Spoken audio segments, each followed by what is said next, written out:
नमस्कार मित्रांनो.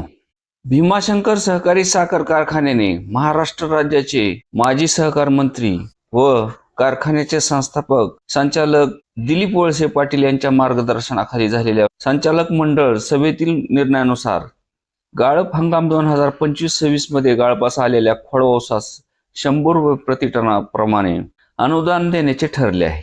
त्यानुसार 1,08,702 मेट्रिक टनास 1,08,40,000 ऊस उत्पादक शेतकऱ्यांचे बँक खात्यावर वर्ग केले असल्याची माहिती कारखान्याचे अध्यक्ष बाळासाहेब बेंडे यांनी दिली आहे.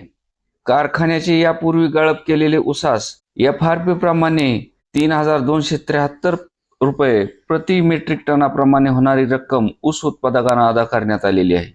तसेच जाहीर केल्याप्रमाणे सन 2025-26 गाळप हंगामात गाळपास आलेल्या खोडऊसाकरिता 100 रुपये प्रति टन अनुदानाची रक्कम ऊस उत्पादकाच्या बँक खात्यावर वर्ग करण्यात आली आहे.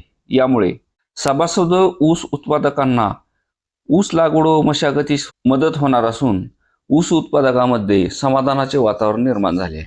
कारखान्याने FRPची रक्कम वेळेत तर दिलेलीच आहे. त्याशिवाय भीमाशंकर कारखान्याचे आतापर्यंत सभासद, बिगर सभासद व गेटकन अशा प्रकारच्या कोणताही भेदभाव न करता सर्वांना समान ऊस दर देण्याची परंपरा या कारखान्याने राखली आहे.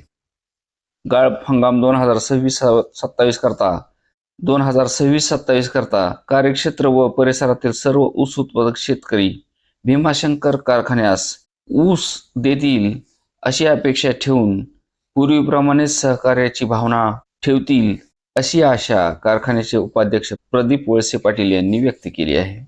धन्यवाद.